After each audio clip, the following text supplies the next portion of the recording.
back to the Awakening Tapes, where we explore the intersections of spirituality, personal growth, and the paranormal. Thank you for joining me. Excuse me, I'm not feeling so well right now.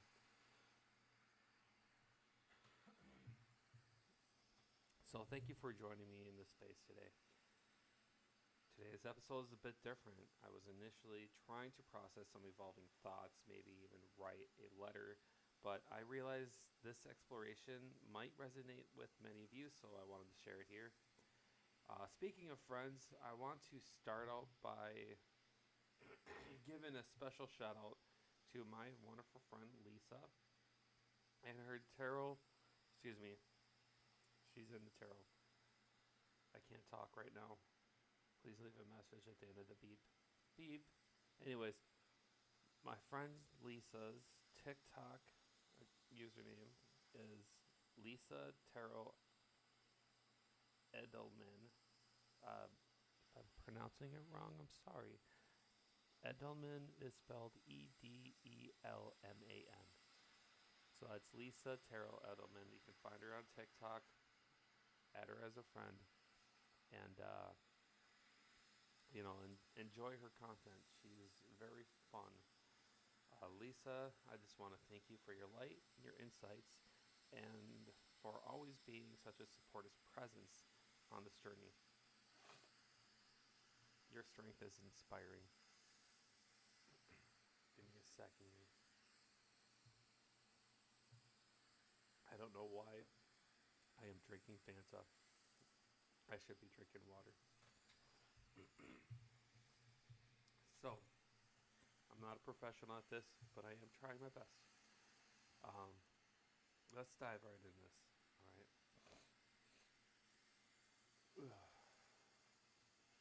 Deep breath. My head has been spinning lately, in a good way. Ever since that near-death experience, or NDE, I had, where I saw those beings some would call demons acting as guides, which was totally not evil. I've been on this quest to figure out things, but it just didn't line up with the black and white picture I grew up with here in the US. It felt like trying to fit an ocean into a teacup. So, thinking about all the stuff we've explored here on this show before,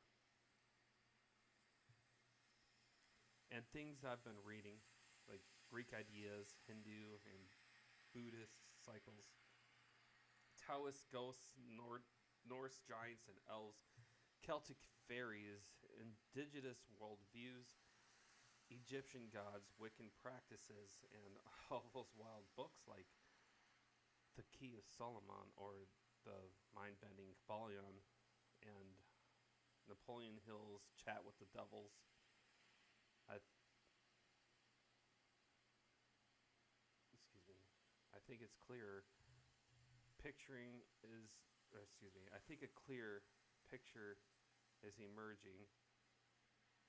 It's not the final answer, maybe, but it feels like a much bigger, more honest map. Let's call it the intermediate. I'm trying to make words. I really am.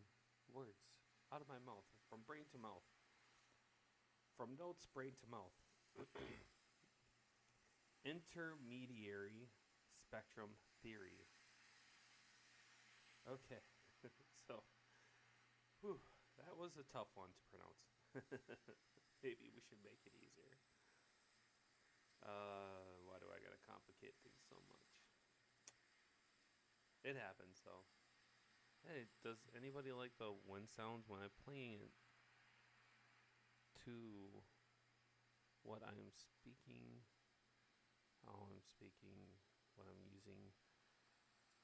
Does sound kind of like waves. I like it. It's great. It's great for meditation. Okay, where am I? Okay, so the core idea of this demon probably isn't the right word, just, the right word most of us, or excuse me, most of the time.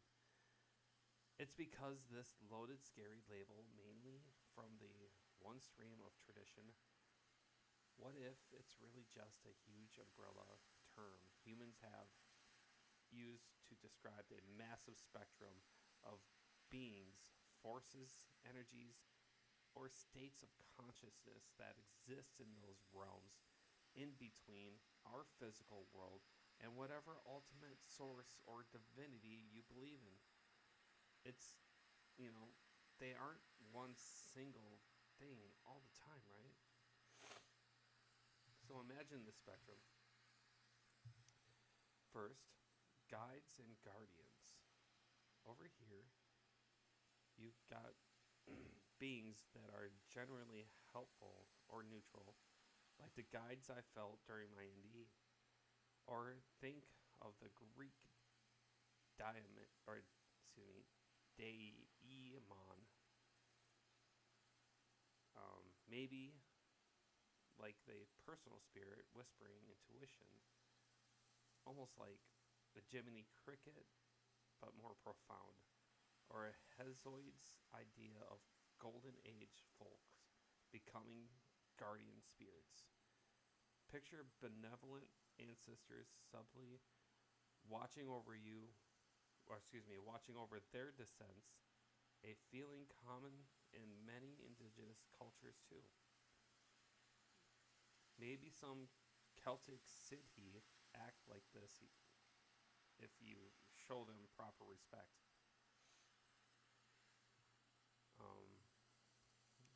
The second, being in karmic states. Then there are beings shaped by cause and effect, like the Hinduism and Buddhism picture of Asura. Maybe visualize a powerful spirit, incredibly proud and ambitious, constantly battling for status, causing turmoil not from pure malice, but from that burning desire. It's like they're living out of the intense echo of the past actions, as the Kybalion might say, about cause and effect. Or the Pretas, the hungry ghost. Imagine feeling an unquenchable thirst, symbolizing a past life dominated by desperate greed. Their suffering stuck in a pattern, not necessarily evil. Oh man, I don't know why my throat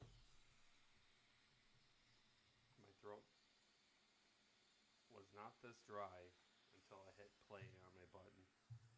Until I hit play. All of a sudden my nose drips and my throat is dry. Whew. Gotta love this weird April weather. As Prince once said, sometimes it snows in April. Gotta be ready for that weather. So let's get down to the third part. Spirits of nature and places. So many cultures feel this. Think of the Japanese yokai, and if I pronounce these wrong, I am very sorry. Yokai. I think I'm pronouncing it right. Or is it yokaya? I don't know.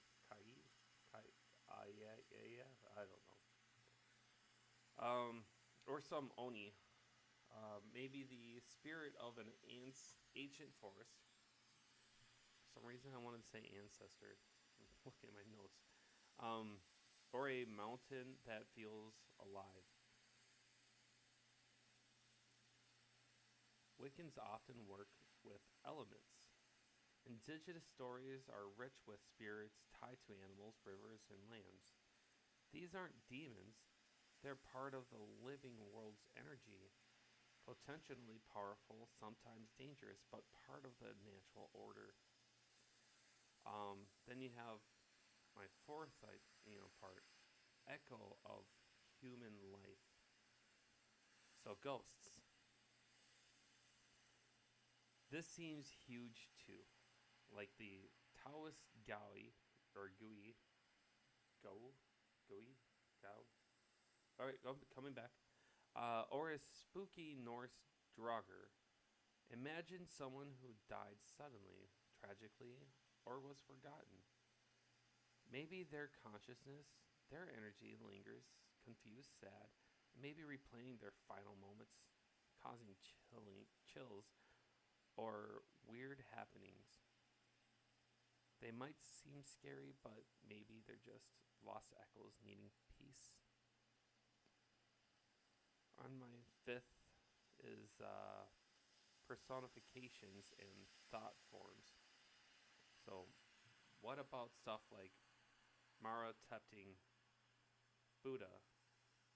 Maybe it wasn't a horned devil, but the perfect embodiment of all doubt, attachment, and fear that rises up when you try to achieve something big. Like Napoleon Hill's devil in Outwitting the Devil. He basically described it as our own tendency to drift to fear, to procrastinate. Maybe sometimes the demon we wrestle is our own negative mental pattern given form. Something the Kybalion implies we can transmute with mentalism. And finally, generally antagonistic forces. There, you did it. You deserve a sip of Fanta. Man, my kid picks really good soda. I don't know. I'm starting to be addicted. Anyways, so antagonistic forces. Let's talk about this here. Now, does this mean nothing is truly harmful? Probably not. Our theory has to have room for a really dark end of the spectrum. Think of an ancient Egypt's Apep, the chaos serpent trying to devour the sun every night. A raw cosmic force of unmaking, or maybe some of the truly nasty entities described in certain possession cases, or the specific dangerous spirits cataloged in grimoires like the Key of Solomon.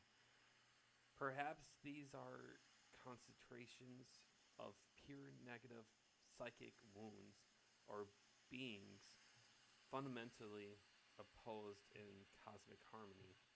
They exist, but the crucial point is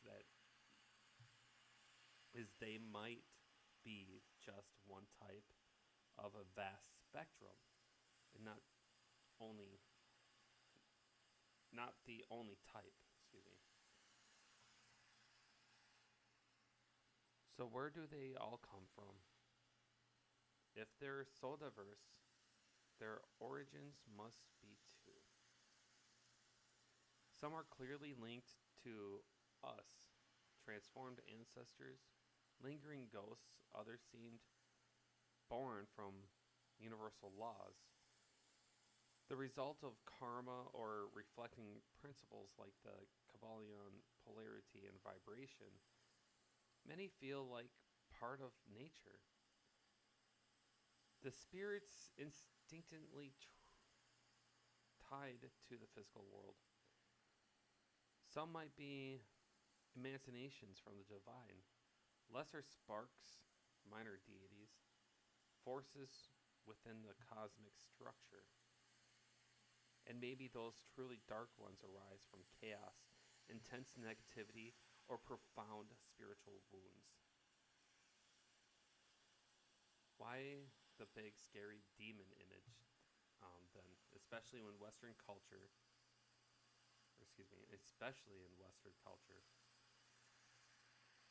maybe it comes from fear of the unknown, or from specific religion doctrines that focuses heavily on the antagonistic end of the spectrum, like the fallen angel story, and painted everything else with the same brush.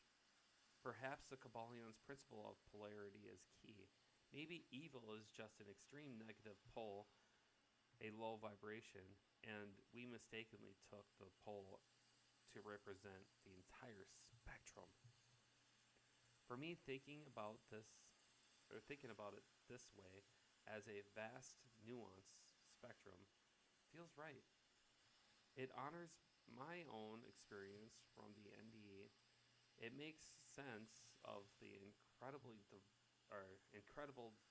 diversity of beliefs across the globe, and it acknowledges all the different facets.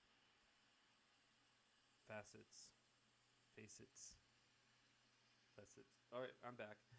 We've discussed. Sorry, I'm not doing this on purpose. From benevolent guides to karmic echoes to chaotic forces, it's a working theory, sure, and there's always more to learn, but it feels like a map that actually respects the size and complexity of the territory. That was a lot, but it feels good to finally articulate it. Initially articulated. I don't know what. If I haven't started writing this down and doing research, I don't think I would have ever articulated, the guide, the thing that made me question religion. It wasn't human. Oh, it's a beautiful dark entity that was really cool. Really cool, and showed me the way back. But I'm not sure if I'm going to mention this later, but I read somewhere about Socrates messaging his demon. A daemon guide. You know what I mean? So, just feel good about this one. So I'm putting this theory out there.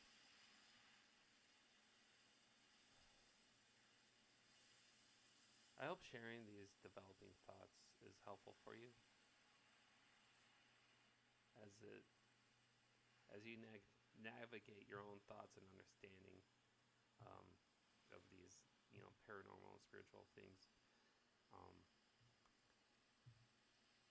If I get you to think, that's an awesome thing, because thinking is awesome. It's intelligence. It's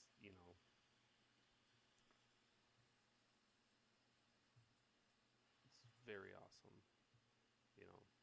So I say challenge everything you read, and that's what I do. Anyways, so let's transition to doing a tarot card reading. So take a deep breath. We're going to tune into collective energy here. So I've drawn 3 cards for us today. The first card is the Hermit reverse, and it suggests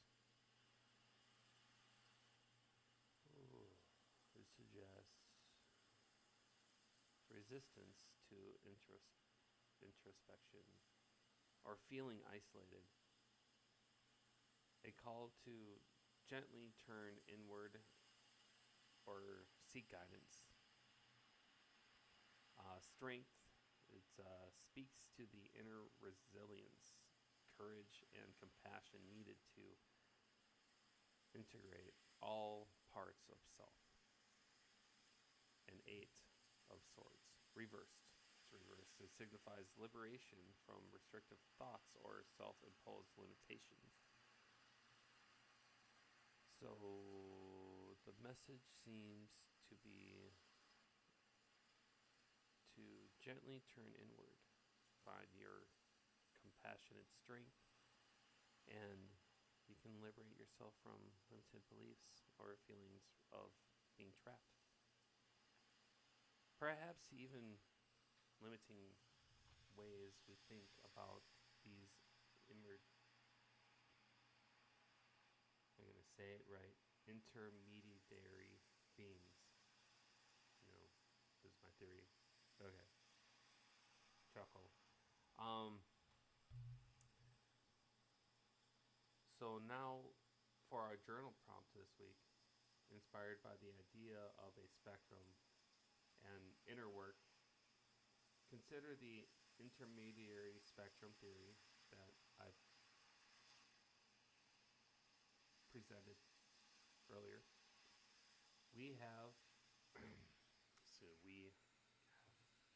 my handwriting is terrible. Okay, where have you encountered or sensed beings, energies that might fit somewhere on the spectrum? Guides, nature, spirits, echoes, difficult patterns, etc. How does viewing them as a part of a spectrum rather than just good or evil change your perspective? Or how you might interact with those energies and patterns?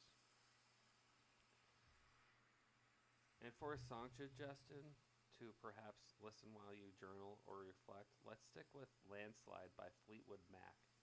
That feeling of reflection, change, and seeing your own inner landscape feels very relevant. Ooh. Ooh. Excuse me. I'm feeling tired, so let's close with some words of affirmation. Repeat them after me, either out loud or in your mind. Let's let them resonate. I embrace my complexity of the seen and unseen worlds. I approach my inner landscape and external energies with curiosity and discernment.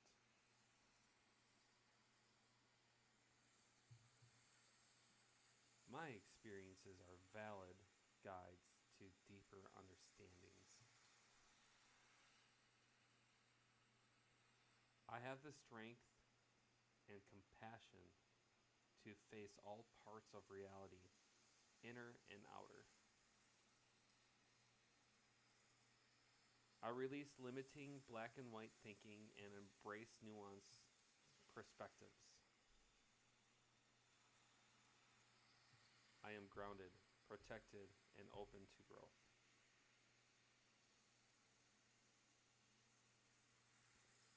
Thank you for your holding space for this deep dive today. Remember, these are expansive ideas. Be gentle with yourself as you ponder them. Again,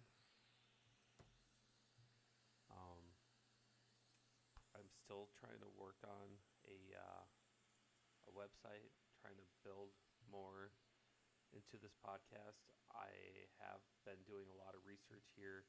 I've also had to do a job change, so that changes the whole groove of having stuff to do. You know, like I'm working days instead of nights. I have homework to do. I usually, did that certain times of the night. So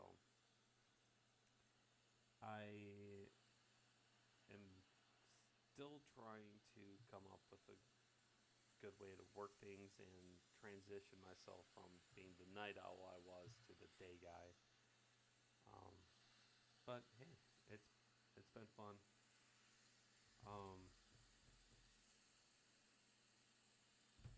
so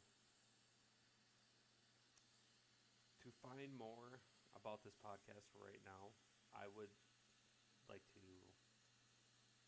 turn to you my Awakening Tapes profile on our account on Instagram.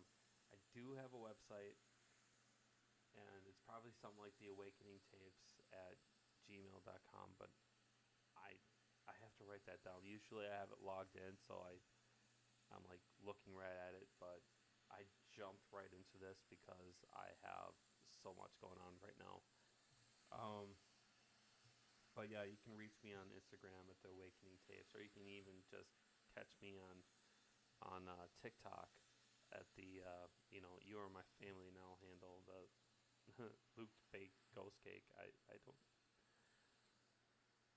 I don't know why I choose these weird things, but fits.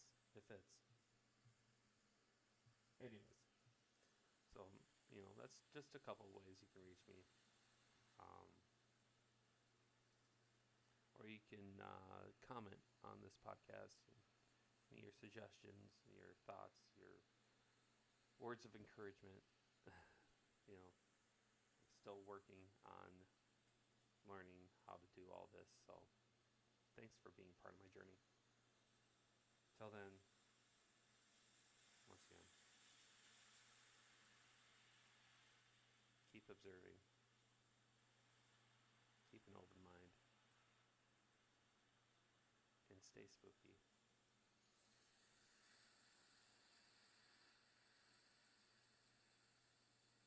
I say stay spooky because, my friends call me Spooky Lukey. So,